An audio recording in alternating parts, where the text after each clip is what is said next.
What happens when a royal guest mistakes a talk show host's kindness for weakness? In just 34 seconds, one comment would destroy any chance of redemption and send Prince Harry storming off the set in what became the most shocking exit in daytime television history. Mark Consuelos was settling into his chair, flashing that signature smile to the audience as they erupted in applause. This was supposed to be a light conversation, a fun interview, the kind of easy back and forth that fills a Wednesday afternoon slot with charm and laughter. Prince Harry walked onto the stage with his head held high, waving to the crowd like he owned the place. The audience cheered. Mark stood up, extended his hand for a warm handshake, and gestured for Harry to take a seat.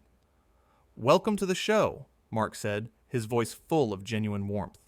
"We're so excited to have you here." Harry settled into his chair, adjusting his jacket with an air of casual superiority. He barely looked at Mark when he responded. "Thanks for having me," Harry said flatly. "Though I have to say, I'm used to a slightly different setup than this." The audience laughed nervously. Mark's smile didn't falter. He was a professional. He'd dealt with difficult guests before. This was nothing he couldn't handle. "Well, we'll do our best to make you comfortable," Mark replied smoothly. "So let's jump right in. You've been doing a lot of work lately with various charities and causes. Tell us what's been keeping you busy." Harry leaned back in his chair, crossing his legs with deliberate slowness. He looked around the studio like he was inspecting it for flaws. "You know, Mark, can I be honest with you?" "Of course," Mark said, maintaining his professional composure. "I'm not really here to talk about charity work," Harry said, his tone dismissive. "I think people are tired of hearing about that. They want to hear the real stories, the stuff that actually matters." Mark's eyebrows raised slightly, but he kept his cool. The audience shifted in their seats. This wasn't the direction anyone expected. "Okay," Mark said carefully. "What would you like to talk about then?" Harry uncrossed his legs and leaned forward, his elbows resting on his knees. There was something aggressive in his posture now, something confrontational. "Let's talk about how the media treats people like me versus people like you," Harry said, his voice taking on an edge. "You sit here every day in your comfortable little studio, asking softball questions, and everyone thinks you're doing something important. But what do you really know about pressure? About scrutiny?" The audience went dead silent. Mark's smile faded just slightly, but he remained calm. He nodded slowly, processing what Harry had just said. "I think everyone experiences pressure in different ways," Mark began, "and I respect what you've been through." "Do you?" Harry interrupted, his voice rising. "Do you really? Because from where I'm sitting, you have no idea what it's like to live under the microscope. I've lived under my entire life. You read from a teleprompter and shake hands with celebrities? That's not real work." The audience gasped. A few people whispered to each other. Mark sat up straighter in his chair. His jaw tightened, but his voice remained steady. "Harry, I invited you here as a guest," Mark said, his tone firm but respectful. "I'm trying to have a conversation with you. If you'd rather not be here, that's your choice." "Oh, here we go," Harry said, throwing his hands up in mock surrender. The host gets defensive when someone tells him the truth. Classic. Mark took a deep breath. You could see him choosing his words carefully. This was live television. Millions of people were watching. He couldn't lose his temper, no matter how much Harry was pushing him. "I'm not being defensive," Mark said slowly. "I'm being professional. Something I'd appreciate from you as well." Harry laughed. It wasn't a friendly laugh. It was harsh and bitter. "Professional?" Harry repeated. "You want to talk to me about being professional? I've been a professional my entire life. I was born into professionalism. You wouldn't last a day dealing with what I deal with." The audience was completely silent now. The tension in the room was thick enough to cut. Mark's producer could be seen off camera, looking panicked, unsure whether to cut to commercial or let this play out. Mark leaned forward, His eyes locked on Harry's. "I'm going to ask you one more time," Mark said, his voice calm but carrying unmistakable authority. "Are you here to have a respectful conversation, or are you here to insult me and my work?" Harry stood up suddenly. The movement was so abrupt that Mark instinctively leaned back. Harry started pacing, his hands gesturing wildly as he spoke. "You know what your problem is, Mark," Harry said, his voice getting louder. "Your problem is that you think you're important. You think, because you have a show and people watch it, that means something. But you're just another talking head, another puppet reading lines that someone else wrote for you." Mark stood up now too. He wasn't going to let Harry tower over him, physically or verbally. The audience watched in stunned silence as the two men faced each other. "I don't think I'm more important than anyone else," Mark said, his voice steady. "But I also don't think I'm less important than you, just because you were born into royalty. I work hard at what I do. I respect my audience, and I respect my guests, even the ones who clearly don't respect me." Harry's face flushed red. He pointed a finger at Mark, his hand shaking slightly. "You have no idea who you're talking to," Harry said through gritted teeth. "I could make one phone call and end your career." The audience gasped again, louder this time. Mark's expression hardened. This had crossed a line, and everyone knew it. "Is that a threat?" Mark asked, his voice dangerously quiet. "It's a fact," Harry shot back. "You're nothing. This show is nothing. And frankly, I'm wasting my time being here." Mark took a step closer. He wasn't intimidated, not even a little bit. "Then leave," Mark said simply. "Nobody's forcing you to stay." Harry's eyes widened. He clearly wasn't expecting that response. He looked around the studio, at the cameras, at the audience, as if searching for someone to back him up. Nobody moved. "Excuse me?" Harry said. "You heard me," Mark replied. "If you think this is beneath you, if you think I'm beneath you, then leave. The door is right there. But while you're on my stage, in my studio, you will show respect. Not to me, necessarily, but to the people who work here, and to the audience who took time out of their day to be here." Harry's mouth opened and closed, like a fish out of water. He wasn't used to being talked to like this. He wasn't used to someone standing up to him. "You can't talk to me that way," Harry stammered. "I just did," Mark said. "And I'll say it again. If you want to stay and have a real conversation, sit down and let's talk like adults. If you want to keep throwing insults around, there's the exit." Harry's face went through several emotions at once: anger, embarrassment, disbelief. He looked at the audience, perhaps expecting them to defend him. Instead, they sat in complete silence, watching and waiting. "This is ridiculous," Harry muttered. "I don't have to put up with this." "You're absolutely right," Mark agreed. "You don't. So what's it going to be?" For a moment, it seemed like Harry might actually sit down. His hand moved toward the chair. But then his pride took over. His face twisted into an expression of pure indignation. "You know what, Mark?" Harry said, his voice dripping with condescension. "I've met some arrogant people in my life, but you take the cake. You sit here in your little kingdom, pretending you're some kind of arbiter of decency when, really, you're just a small man with a big ego." The audience began to murmur. Some people were shaking their heads. Others looked genuinely angry at Harry's behavior. Mark just stood there, his arms crossed, his expression unreadable. "Are you finished?" Mark asked calmly. "No, I'm not finished," Harry snapped, "because I think someone needs to tell you the truth. You're not special. You're not talented. You're just lucky. Lucky that someone gave you this platform. And you're wasting it by pretending to be something you're not." Mark nodded slowly. He walked back to his chair and sat down, completely composed. "Okay," Mark said, "I've heard what you have to say. Now, I'm going to tell you something, and I want you to really listen. You came on this show as my guest. I welcomed you with open arms. I asked you respectful questions. And instead of having a conversation, you decided to attack me. You decided to make this about your ego and your perceived superiority. And that says a lot more about you than it does about me." Harry's face turned an even deeper shade of red. His hands clenched into fists at his sides.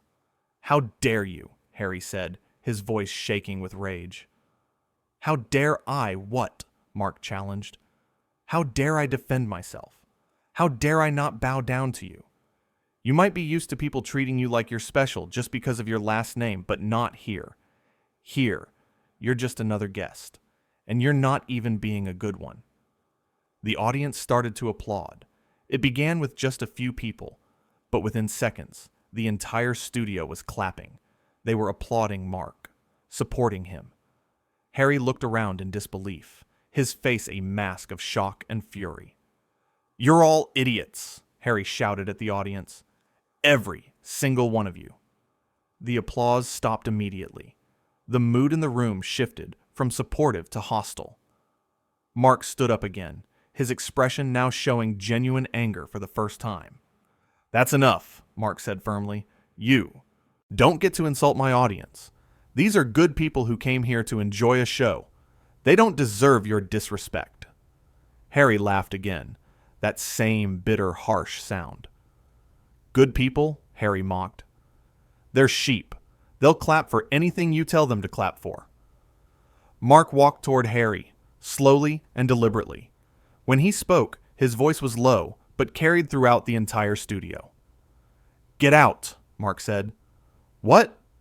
Harry blinked. "Get out of my studio," Mark repeated, louder this time. "You're done here. This interview is over." Harry's eyes went wide. He looked genuinely shocked that someone was standing up to him like this. "You can't kick me off your show," Harry protested. "I just did," Mark said.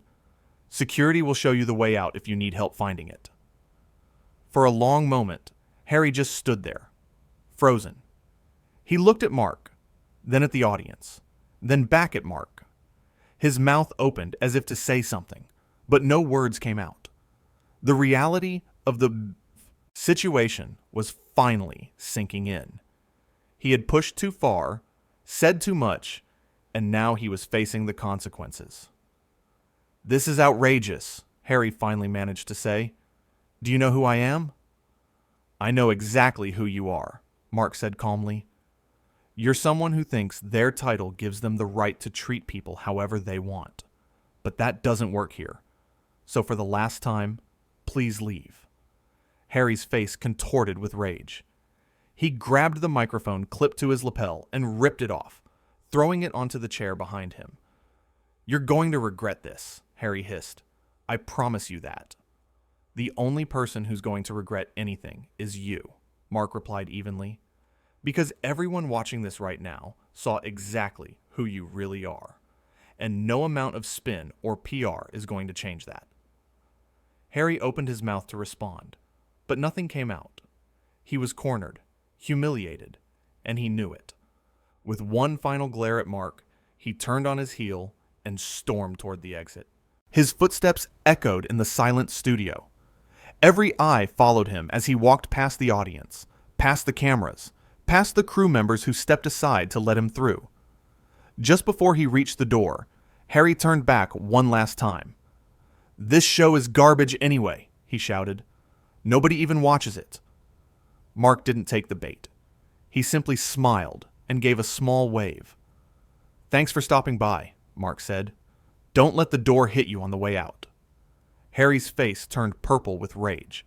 He said something under his breath that the microphones didn't quite catch, then shoved the door open and disappeared from view. The door slammed shut behind him with a resounding bang that echoed through the studio. For several seconds, nobody moved. Nobody spoke. The audience sat in stunned silence, trying to process what they'd just witnessed. Mark stood in the middle of the stage, his chest rising and falling as he took deep breaths, clearly trying to calm himself down. Then, slowly at first, someone in the audience started clapping. Then another person joined in. Then another. Within moments, the entire studio was on its feet, giving Mark a standing ovation. The applause was thunderous, overwhelming, cathartic. Mark looked out at the audience, a genuine smile spreading across his face. He bowed his head slightly in acknowledgement, then raised his hands to quiet them down. "Well," Mark said, once the applause had died down enough for him to be heard. "That was unexpected." The audience laughed, a release of all the tension that had been building. Mark walked back to his chair and sat down, running a hand through his hair. "I want to apologize to all of you," Mark said, looking directly into the camera. "You came here expecting a certain kind of show, and instead you got, well, whatever that was. I try to treat all my guests with respect, and I expect the same in return. When that doesn't happen, I have to draw a line." The audience applauded again, showing their support. Mark smiled and nodded his thanks. "I've been doing this job for a while now," Mark continued, "and I've learned that it doesn't matter who someone is or where they come from. What matters is how they treat people, how they treat the crew, the staff, the audience.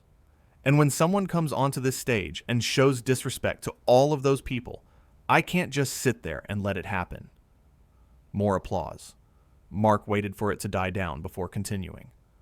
"Now, I'm not going to sit here and trash talk someone who's not here to defend themselves," Mark said, "even though they certainly didn't show me the same courtesy. What I will say is this: everyone deserves to be treated with dignity. Everyone deserves respect. And that goes both ways. It doesn't matter if you're royalty or if you're someone watching at home on your couch. We're all human beings, and we all deserve to be treated like human beings." The audience erupted in applause once more. Mark stood up and took a bow, his smile wide and genuine. He had handled an impossible situation with grace, firmness, and integrity. He had stood up for himself, for his crew, and for his audience. And everyone watching knew that they had just witnessed something special. Not the spectacle of a celebrity meltdown, but the dignity of a person who refused to be bullied or intimidated, no matter who was doing the bullying. Mark looked into the camera one final time, his expression serious but warm. "We're going to take a quick break," he said. "When we come back, I promise we'll have a much more pleasant conversation. Thank you all for being here, and thank you for your understanding." The camera pulled back to show the full stage as the studio lights dimmed slightly. The audience was still buzzing with energy, talking among themselves about what they'd just witnessed. Mark walked off stage, pausing to shake hands with a few audience members who had moved to the edge of their seats to reach him. Backstage, the crew was in chaos. Producers were on their phones, likely doing damage control. Camera operators were reviewing footage. Sound technicians were checking their equipment. Everyone was talking at once, their voices a mix of shock, excitement, and disbelief. One of the producers rushed up to Mark, clipboard in hand, looking frazzled. "Mark, that was incredible," the producer said breathlessly. "I mean, I can't believe what just happened, but the way you handled it was absolutely perfect." Mark nodded, still processing everything himself. "Is he gone?" Mark asked. "Oh, yeah," the producer confirmed. "Security escorted him all the way to his car. He was still yelling about suing us, threatening legal action, the whole 9 yards. But he's gone." Mark let out a long breath he didn't realize he'd been holding. "Good," he said simply. "The phones are already ringing off the hook," the producer continued. "Social media is going absolutely crazy. Everyone's talking about it. And, Mark, I have to tell you, the response is overwhelmingly in your favor. People are praising you for standing up to him, for not letting him walk all over you." Mark shrugged, uncomfortable with the praise. "I just did what anyone should do," he said. "I stood up for myself and for the people who work here. That's not heroic. That's just basic decency." "Well, the audience doesn't see it that way," the producer said with a grin. "You're about to become a viral sensation for all the right reasons." Mark smiled despite himself. He hadn't gone into this wanting conflict or attention. He had simply wanted to have a good conversation with an interesting guest, but when that guest had turned hostile, he'd had no choice but to respond, and he'd done so in a way that was firm but fair, strong but respectful. Another crew member approached, this one carrying a bottle of water, which Mark gratefully accepted. 2 minutes until we're back, the crew member said. Mark nodded and took a long drink of water. He closed his eyes for a moment, centering himself. When he opened them again, he was back in host mode, professional, composed, ready to continue the show. All right, Mark said, setting the water bottle down. Let's get back out there and give the audience the show they came for. As Mark walked back onto the stage, the audience erupted in applause once again. He waved and smiled, taking his seat as the cameras prepared to go live again. The rest of the show would go on without incident. The next guest would be charming and gracious. The conversation would flow easily. And through it all, Mark would remain the consummate professional that he'd always been. But everyone in that studio, and everyone watching at home, would remember this day. They would remember the moment when a talk show host stood up to a royal guest who thought he could say and do whatever he wanted without consequences. They would remember Mark's calm, measured response in the face of insults and threats.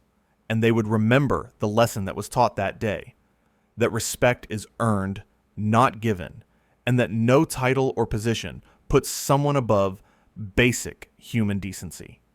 The cameras came back on. Mark looked into the lens and smiled that warm, genuine smile that his audience had come to love. "Welcome back," he said, as if nothing unusual had happened at all. "I think we could all use something a little lighter after that, don't you think?" The audience laughed and applauded. And just like that, the show went on.